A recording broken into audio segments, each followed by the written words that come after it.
First of all, hello everyone, and thank you all so much for coming to the Mojo session on self-awareness for more and better choices. I live in Tel Aviv, Israel right now, and at my age, I take the bus a lot. I drive less, I take the bus, and I like to take the bus because I get to sit in the front row. And because in the front row, it says reserved for seriously mature people. And I'm carrying my backpack with me. And I sat down next to another seriously mature gentleman around my age. And suddenly this gentleman became the Incredible Hulk. And he looked at me and he said, "You hit me with your bag." At that moment, I became aware of a feeling in my chest, like a volcano about to erupt. And this awareness gave me a gift. And the gift was the gift of choice. How am I going to respond? Am I going to let my ego, the anger, the knee-jerk reaction, and come back at him? You want to take a private taxi next time?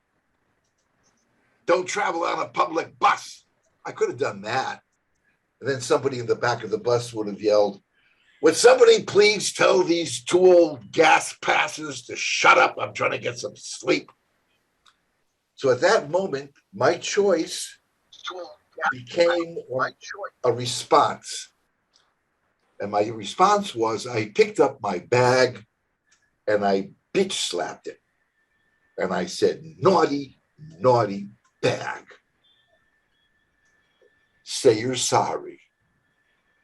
And suddenly the Hulk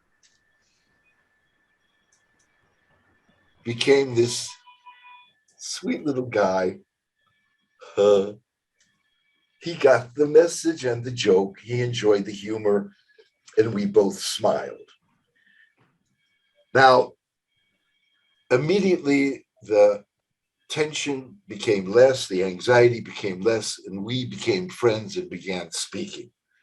But I want you to know that awareness at that moment, and awareness is what am I experiencing in the present moment? What is going on in the environment in this present moment? To make it short, it's to be aware is to pay attention to what I pay attention to. It takes a lot of practice to slow down, become aware of the experience, and make a choice. Now, I would like to give you all a formula to make it much easier. If you learn this formula and think about it and practice it every day, it'll become easier. The formula is EAR-O.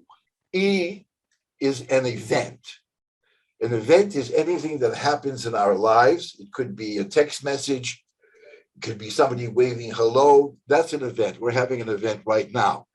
The next is plus A. A is awareness. What am I aware of now? What is my experience in the here and now?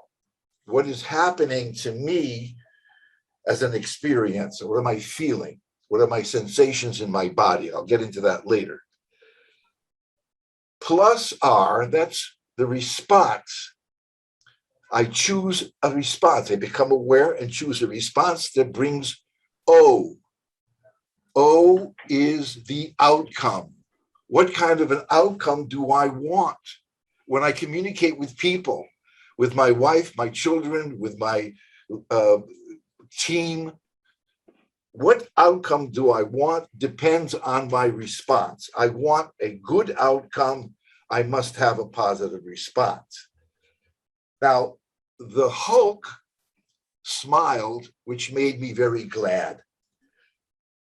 This is the formula that I'm offering you now. If you have any questions concerning the formula, please ask them, either unmute and ask them in the microphone, or you can use chat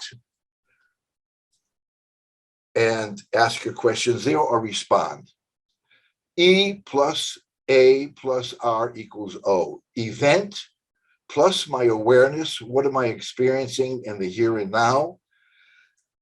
Plus R, which is my response, equals O. Is that clear to everybody? I'll give you 10 seconds to ask questions or respond.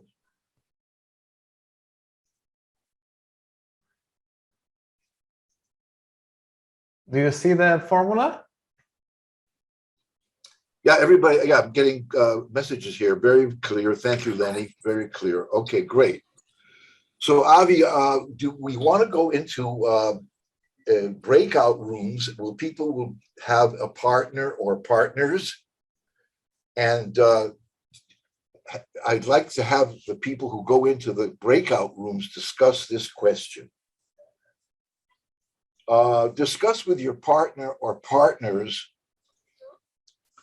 when in the past you remember that you had an event and you became aware of it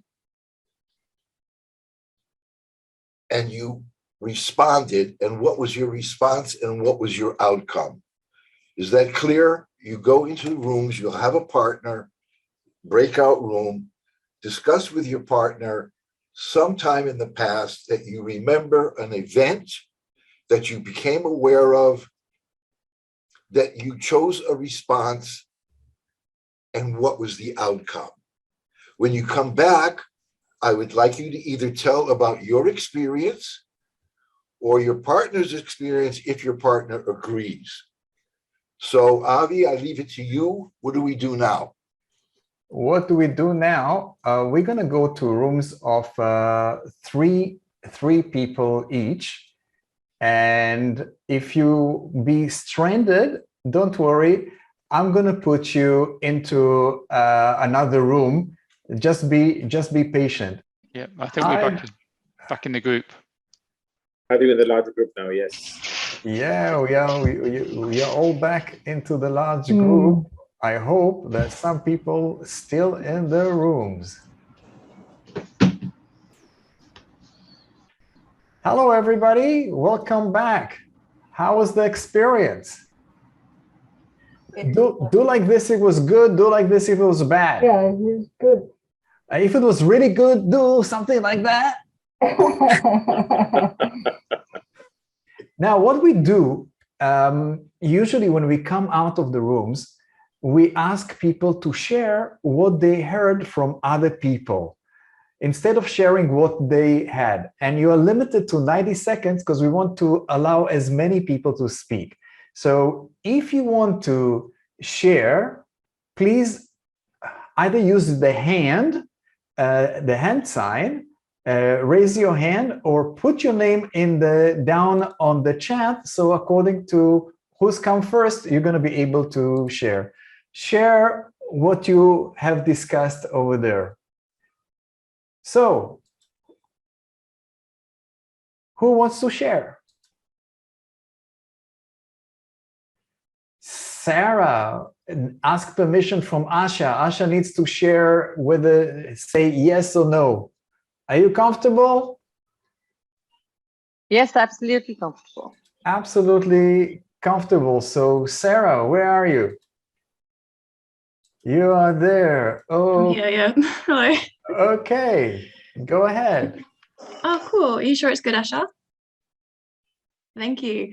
I thought Asha's story was really clear for the ERO. She was talking about moving to a new country and getting her daughter into a school, trying to find one that spoke English so that they could engage properly. So the event was going to find a new school. And she was having a really difficult conversation with the person in charge of letting people in. And he basically said, "You will never find a way to get your daughter into schools in this city." And obviously, that's heartbreaking for any parent. And Asha was like, "Oh my goodness, that's awful."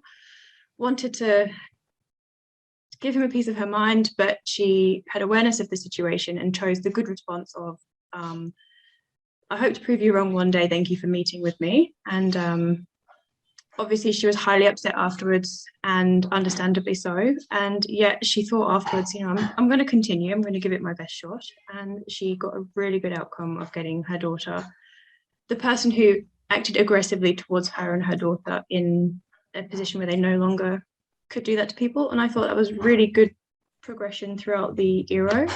So thank you for sharing with us, Asha.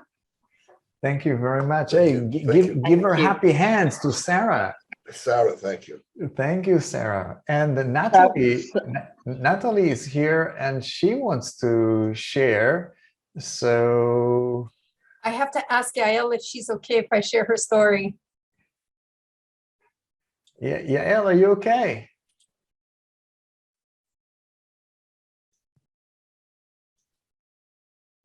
Yes, I'm okay. I'm okay with it. No problem. All right. Okay.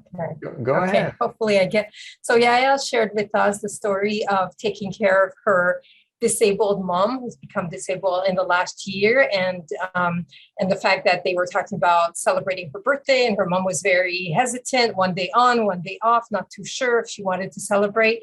And Yael was having a conversation with her over the phone, and her mom said very hurtful things and was upset and said some not very nice things to her.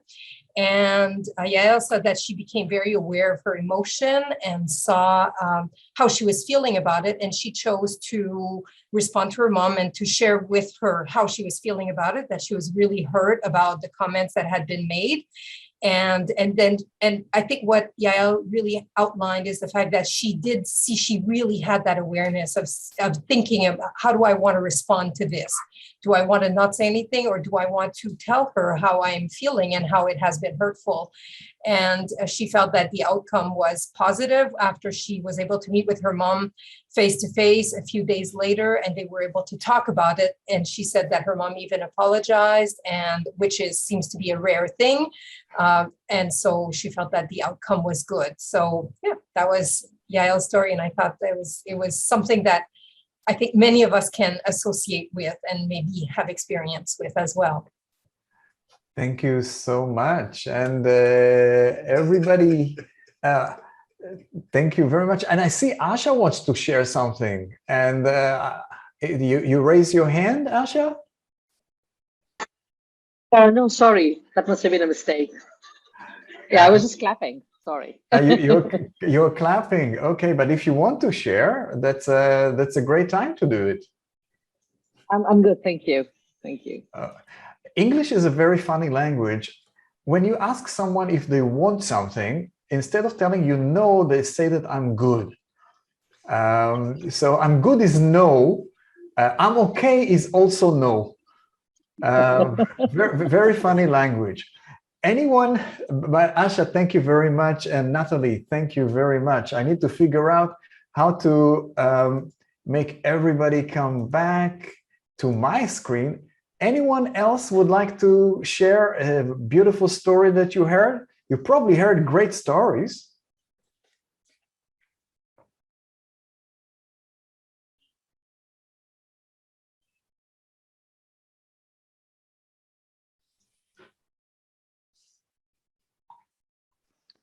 In my group, Kay shared a really nice story. All right. Sounds good. Here you go. Go, Kevin. Kay, need permission from Kay. Yes, of course. Yeah, so she shared a really nice story of how she was able to use her positive attitude and behavior to influence her friends, who initially wasn't being too nice, but because of her positive attitude, she was able to influence her friend to also be nice to her as well. Thank you very much. And what we're going to do next, I would let Lenny share with you some things about emotions, and you're going to enjoy that. And I find Lenny, and here is Lenny for all of us.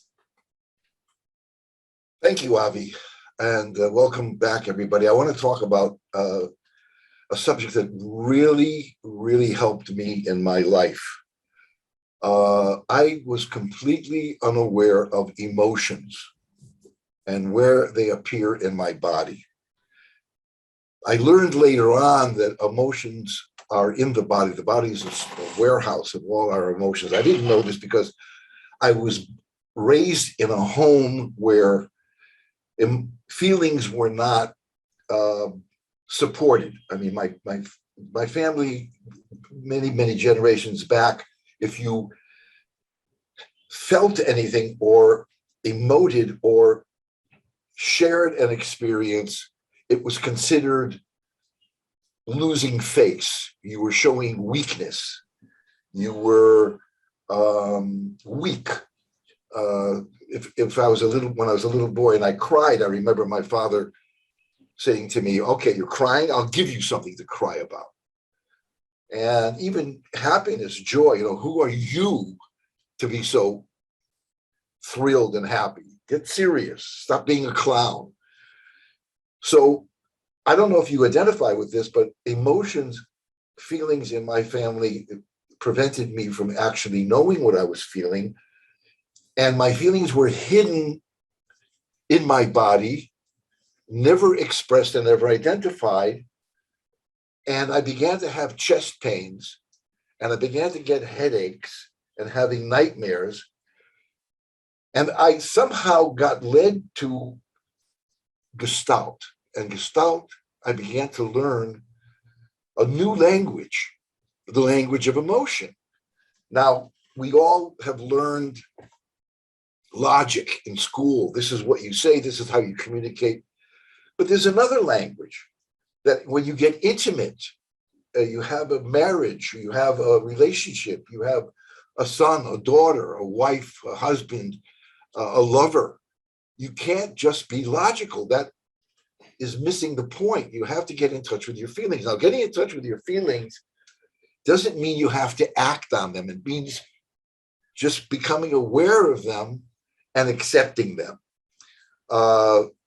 So after some work on emotions and Gestalt, I finally got to where I could identify which emotion, where it was in my body, and what to do with it. Now, many of you might identify with this. Many of you, this will be the first time you might be hearing this, but I'm going to break down the emotions. There are many feelings, sensations, experiences, but I'm going to narrow it down to just 4 to make it easier for this conversation, because we're only going to be together for another 40 minutes. And I just want you to have the experience and become aware.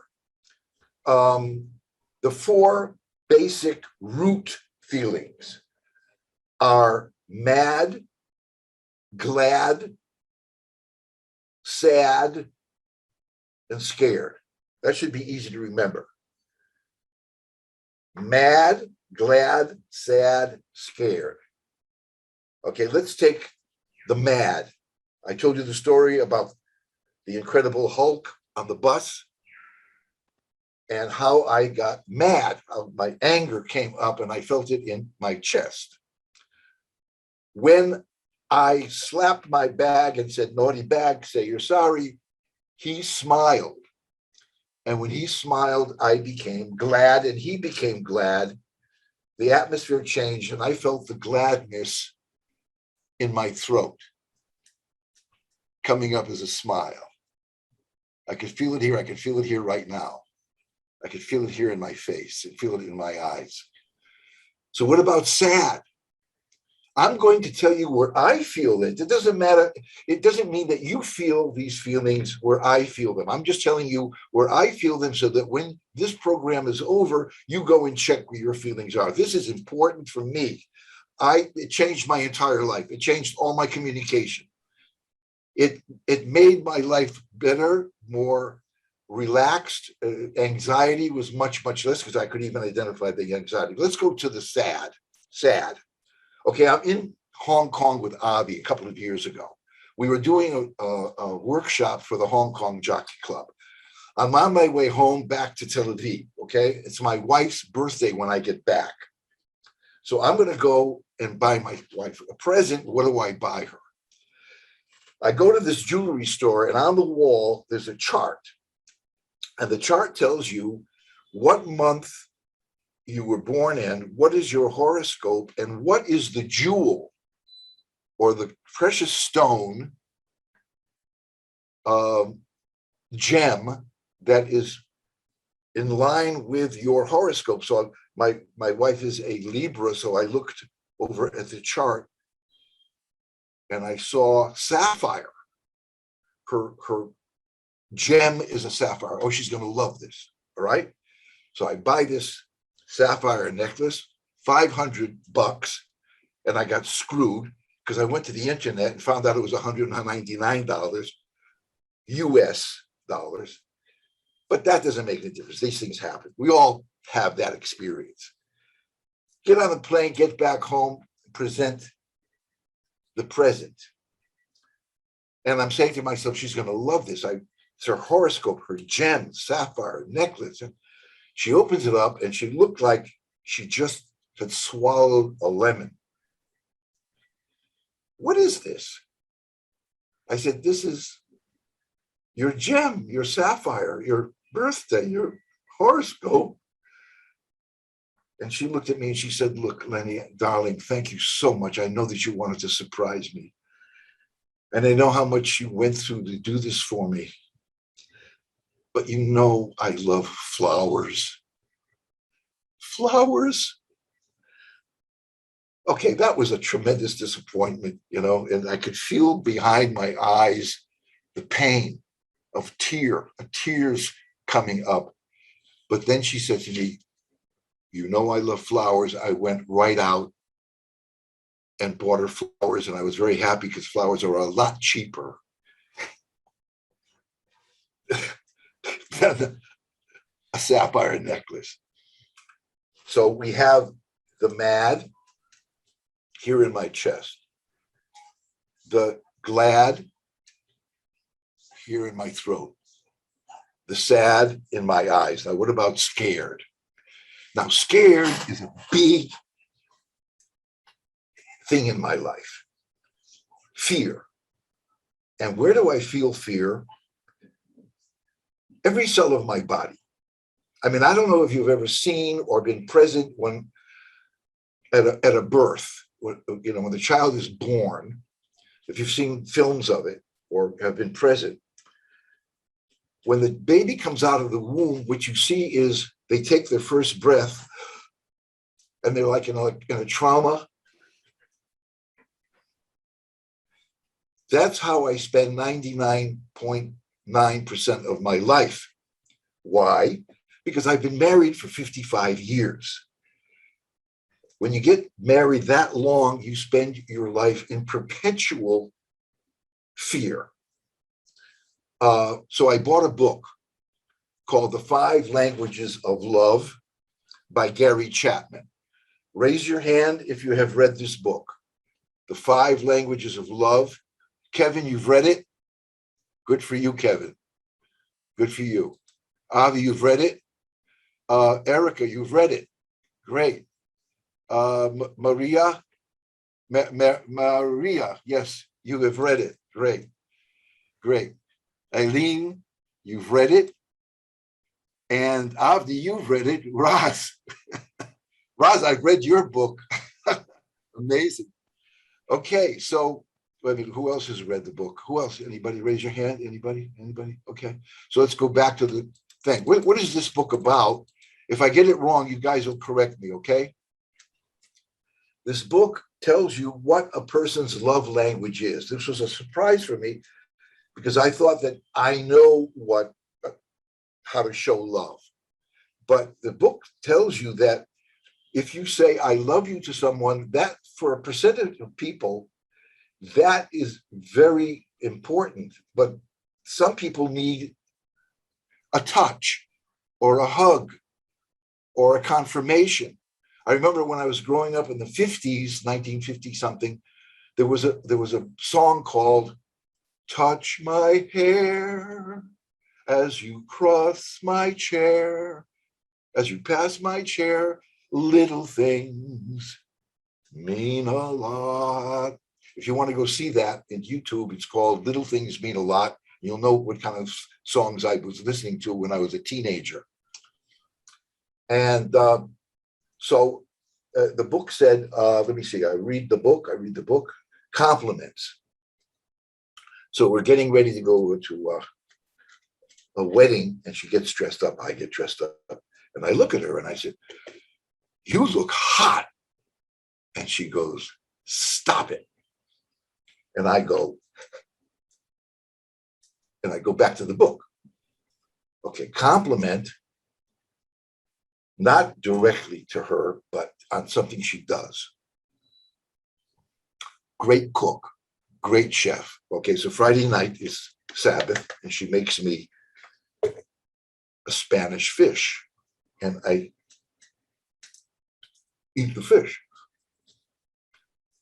And she goes, you like it? And I'm like, oh yeah, it's great. So why didn't you say so? Why do I have to ask?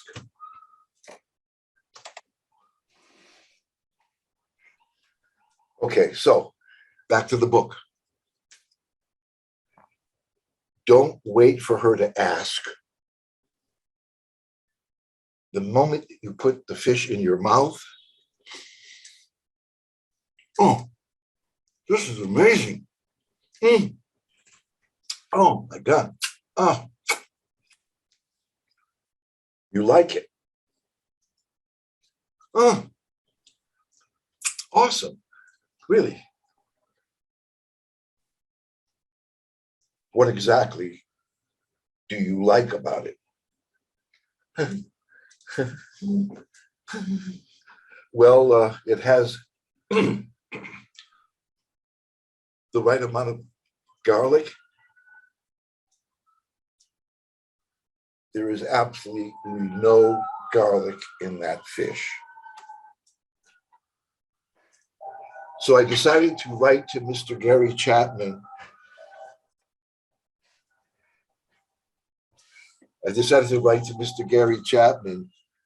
And tell him that I have found the 6th language of love, which is from the greatest emotion in the world, fear. My wife is afraid to live alone, and I'm afraid of her. And that's that. So we have this, we've gone through mad, glad, scared, mad, glad, sad, and scared. And I hope that you have written that down. And what we're going to do now is ask you if you have any responses or any questions before we go into breakout rooms. Is that right, Avi? Are you okay? I'm okay, sure. Was the story clear? Was the emotions clear? We can't get too much into it, but it is so important that we start now to identify where they are in our bodies and accept it. You will never be able to get rid of them. People say, I don't want my anger. I don't want my ego. I don't want my sadness. This pain, let it go away. It doesn't go away. The more you try to change, the more you stay the same. The only way things change is when you accept them. That's the paradox. You actually fall in love with it. You fall in love with the anger, the pain. Can you imagine falling in love with pain? That's the only way. Look at people do when they have pain, all kinds of crazy things, or anger or sadness. Okay, so I have a question here. Where does resentment in these 4? Resent. Okay, that sounds like anger to me, doesn't it? I think resentment would fall under anger. That's what somebody's asking here. Who is it? Maria. Presenting. Okay. So important. That's how I found my way out from anorexia and bulimia. This is from Monica. Thank you, Monica. Thank you so much. That's very brave sharing, Monica. Thank you. And Maria, resentment, there are plenty of emotions. If you're going to go and Google the wheel of emotions, you're going to see that a wheel that has more than 50 emotions. And there are also wheels that talk about the wheel of needs. And the interesting thing that Lenny suggests to us is that each one of the emotions can be felt in the body. And when you ask yourself a question, where is the emotion? You actually not only buying time to figure out what's going on with yourself. That was pretty helpful for me. And Asha asked the question here, Avi, would it depend on what emotion arises due to resentment? That's a very good question.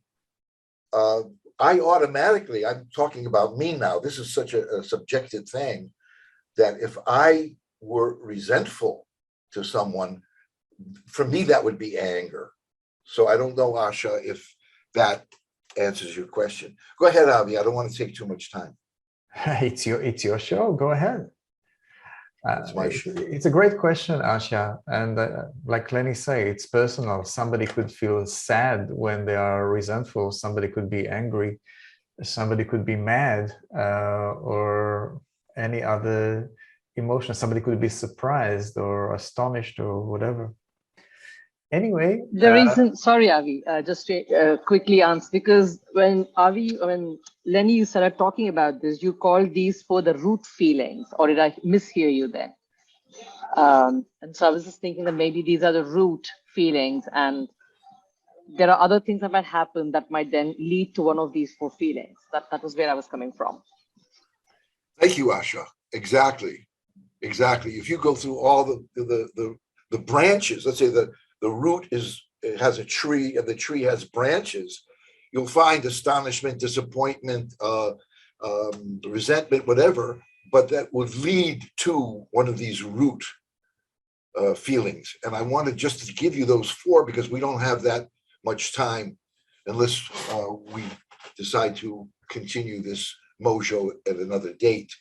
But this is so important for communication. Because when you share your feeling, you're not blaming anyone. You're saying, I feel anger. It has nothing to do with you. This is mine. I'm feeling sad. It has nothing to do with you. See, some people feel when you say I'm angry or I'm sad or I'm this or that, they take it as a criticism. And when you're in a conversation with someone about your emotions, you don't want to accuse them or make them feel that you are criticizing them. I'm sorry, Avi, go ahead. No worries. So you want to send them to the rooms. We're going to share the second part of Mojo. You're going to go with the question that Lenny going to give you, and you're going to share. You're probably going to be with other people, or some will be the same. And when we're going to go back, we're going to share. So listen very carefully to what your friends are saying, and it may be a blessing for you to share with us what transpired. Lenny, please, the question. Yeah, in the breakout rooms with your partner or partners, discuss where you experience any one of the four basic root feelings. One of them, two of them, three of them, all of them. Where you feel them in your body. And mad, glad, sad, and scared. And when you come back, you'll be invited to unmute or chat and tell us your findings about yourself or your partner, if your partner agrees to have you talk about it. But this is so important to me. I'm not going to say it's important for you. I'm just saying that it changed my life completely. And it released me from a lot of the old script that I had from my family about being afraid. And I became more vulnerable. And men, I'm going to say something that you're not going to like, but men are specifically afraid of vulnerability. We men have learned, to be a man. A man's got to do what a man's got to do. And once I began to feel my vulnerability, people got closer to me because that is called intimacy. And my interpretation of intimacy is into me see. I'm no longer afraid because I know when you see into me and it is intimacy that you identify because you've got the same feelings I have. It's universal. And we don't know that. We try to hide them. Okay, so Stephanie Marie wrote, where do you feel mad, glad, sad, scared in your body? Our emotions are warehoused in our body. Thank you for that, Stephanie. You're lovely. Okay, Avi, you want to take over from here, please? Sure. It's going to be, we're going to be in triads or more. So it's going to be about 2 minutes each, and then we're going to come back for the sharing. So. Hello, Avi. Hello. So how was the experience for you? Good, very good. Lovely. Fantastic. Okay, so Rose is already with her thumbs up. Or Himanshu, are you with the thumbs ups? Okay, so yeah, sure, I can. I can. It was, but I don't know. Well, we can be anonymous with the other people in the. It was just interesting thinking about the different emotions and how, they do tend to have, they tend to sort of manifest in different parts of the body, and when you think about it, you even like the positive ones like glad, you sort of when you start thinking about it, you think, oh, it's just really in your face, when you smile. But actually, just as much as mad can sort of, be more into your, belly and into your chest, so can the positive emotions, but it's just not something we particularly dwell upon. So yeah, and it's just fascinating with that where people feel things and how intensely they do, and yeah, it's experience. Thank you, Rose. You just reminded me, I had a meditation this morning, and the lady that guided it say, wiggle your toes. And immediately I started to smile as I was wiggling my toes. So I felt it both in my toes, in my heart, and my smile. So every time that I need to remind myself to keep today cool with all the things that happen technology-wise, I just wiggle my toes. All right, so thank you, Rose. And what about everybody else? I could go next if you want, Avi. Go ahead. I smiled when you said the wiggle your toes, because is it Tamara Levitt from the Daily Calm? Because I follow her as well. That was my morning experience as well. Wiggle my toes and slowly open your eyes. So that brought a smile on my face. Thanks. In our breakout, all three of us sort of acknowledged that it hadn't occurred to us about the 4 root emotions. So that obviously made sense. And I think at least 2 of us also mentioned that we hadn't acknowledged or hadn't realized, but it was, at least I mentioned this, that in my case, it was a light bulb moment about talking of how it manifests in the body, how it manifests physically. And all of us shared examples of these emotions when it occurred to us very strongly in the recent past, and how we felt in which part of our body. So it was interesting that 2 different people had 2 different places of their body where they felt the same emotion. I mentioned around my strong emotion of being mad at something in the recent past and how it manifested for me. I felt it in my limbs, and I said, I enunciated it by saying, I want to punch something. So it was sort of in my forearms because I was really mad. And I thought that might be expelling the negative energy or something like that. So it was interesting. It was a good conversation. Thanks, Lenny, for sharing that. Thank you very much. Thank you for sharing. And yeah, so just to we have a room for one last sharing. Anyone? I can go. So we also talked about how sometimes for a couple of us in the room, the emotions of mad and sad came from the same place. And so like I said, for example, that I feel both of those emotions in my chest. And I realized that when I get really angry, I cry. Maybe because in some way I'm not distinguishing between madness and sadness, and it's just coming out as the same kind of a reaction, possibly. Thank you very much for sharing, and thank you very much for joining. Asha is a dear friend, and I think she's one of the heroes that I meet in my life with her life story. And I always remember her story that she mentioned about her mom, how her mom in traditional family told her, don't worry that the guys are making the decision. We women are the neck. The neck decide where the head of the family will go. I will never forget that, Asha. That was Oh my amazing. goodness, you remember that? Of That's course. hilarious. Of course. Yeah, no, And, thank you, Avi. You've been such a good friend to me. Thank you. I believe it's true. I believe it's true. Stephanie. The wisdom of Indian women, yes. But I can tell you that my life partner also does this, because sometimes men are not really great to go when the neck wants them to go. So, okay, so back to Lenny, and we'll take questions and answers before we're gonna end. Yes, if anyone has, let me see, am I mute? No, if anyone has a question or a response, you can either go to chat or unmute and ask. I just want to add one more thing. The paradox, there's a thing called paradoxical theory of change, that once you accept your feeling and you stay with it, it changes into something else. The thing that sometimes we try to avoid our feelings, they're not pleasant, but they are part of us and we have to own them. And when we do, and you stay with it, it changes. It changes into something else. People try to change it.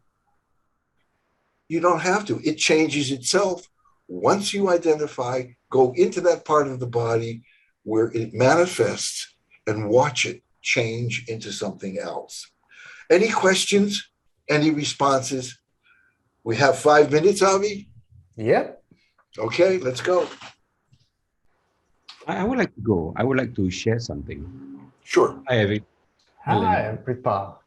Hey, I lost my mom about 2 years ago to Alzheimer. And both my parents originally came from India. I was born in Malaysia, so I'm a Malaysian.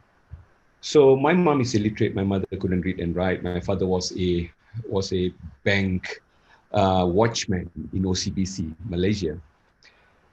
So 6 months before my mother totally lost any control over herself, we got together and we just asked Mom, I said, Mom, are you happy with your life?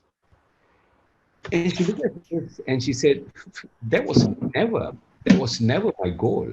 He said, happiness? That was not even something I think about. And then later when we probe further, she said her greatest joy was the outcome to see her children grow up well. She was looking for more meaning than happiness. And then I realized when I did a bit more research that happiness is a byproduct of living a meaningful life. So you can be totally living a meaningful life without even feeling an ounce of happiness. So I thought that was profound. In fact, if you look at the history of immigrant family, it's always about them finding meaning in life rather than pursuing happiness. And I think happiness is a byproduct of it could be a byproduct of a meaningful life. So to a certain extent, I subscribe to that. I don't deny feelings. Definitely the feelings are there, but not something that I chase for. Just a thought. You may not agree with that, but I think that's, as a community, we are also living like that. As a community, yeah. Thank you very much, Pitpal, for your sharing. It's interesting. I talked to a client of mine today, and I told him that love, happiness, trust, and success and money are a result, not a goal. So if you have the right habits of doing it, you're probably going to be happy. And there is a Hebrew word that your mom probably would have liked. It's called nachat. It means the joy, the gratification, and sense of pride that you feel when your offsprings are doing significantly well, or when they're living their own values. Right, So right. I'll send it to you. And by the way, Pritpal is a fabulous author, and his book is going to all the schools in Malaysia. An incredible guy that I love to learn from as well. So thank you very much, Pritpal. Thank you. Thank you very much.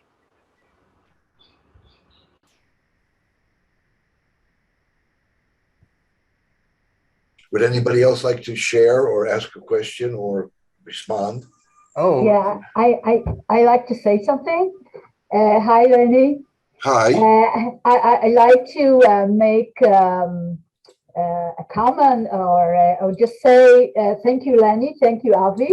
I really enjoyed the whole session. I laughed a lot. I always like your stories, Lenny, especially the story you explained scared about the relationship with your wife. It was wonderful. I didn't stop laughing. And really, this whole session really raised my awareness about feelings. So it was really good, and I enjoy every minute of it. So thank you. Thank you. Thank you very much. I wanted to ask Kulwant, did you raise your hand? You wanted to ask something? Okay, well, you can still ask something, Kulwant, if you wish. No, thank you. Sorry, I dialed in late. I'm just catching up. I was saying thumbs up to Pritpal's sharing. Fantastic. Okay. Well, I had something. Yes, Natalie. Avi? Yes.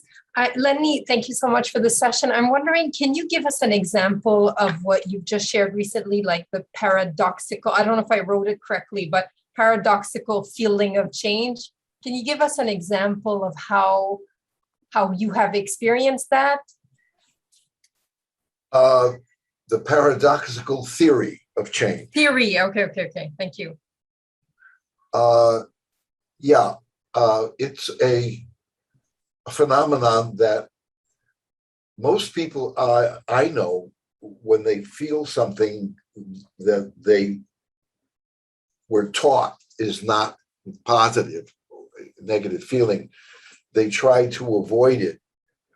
And my experience is that once you have that emotion and you identify where in your body it manifests itself, rather than running away from it, rather than deflecting it, rather than telling a joke, rather than talking about something else, sit with it. And in some cases, I talk to it. I might feel it as a sharp knife in my stomach or something. And I say, who are you? Can you talk to me about who you are? What are you doing in my stomach? And once we start having this conversation, and I'm talking to parts of myself and they answer me, they tell me the truth,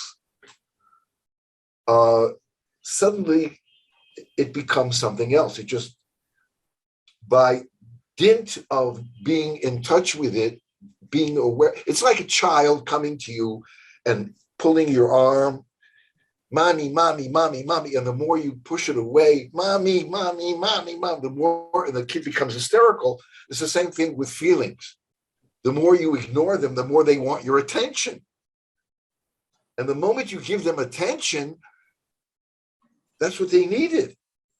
And they calm down and they become something else. I give you a metaphor. It's like taking a dog that is barking too much and you put him in the closet and the dog goes, "Urf, urf." Okay, after a while, it becomes, "Urf." Ah. By the time you open the door, the dog is, ah, okay. But once you accept that feeling or emotion and give it the attention that it needs, it becomes automatically something else. Try it. I suggest that you try it and let me know the results and what are the outcomes. And thank you very much, Natalie, for that question. Is that clear to you, Natalie? Is everything clear? Yes, thank you. Okay. Yes, thanks so much. I'll try it. Okay, stay in touch. We can talk So about in it honor further. of time, I would like to share that as we're coming to a close, Lenny also coaches people one-on-one with his version of Gestalt and the things that he accumulates through life. And it's like, if you know the book Tuesday with Maury, I have this 1 hour session with Lenny on Wednesday. So it's Wednesdays with Lenny. But if you really want to get in touch of your emotions, you want to learn more about how to manage them, how to be able to help other people manage them, Lenny is available. We can connect you to him directly and you can have direct sessions with Lenny. And I want to thank Lenny for this beautiful session. Thank all of you for taking the time out of your busy day to come here to share and enjoy. And maybe you could share before we leave just 1 or 2 words about how do you feel about it in the chat. So, and then we're going to say thank you. And next month, we have a very, very big guest for you. It will be announced over the weekend. Grateful. Thank you, Rose. Natalie, loved ear equal O. Erica, awesome and grateful.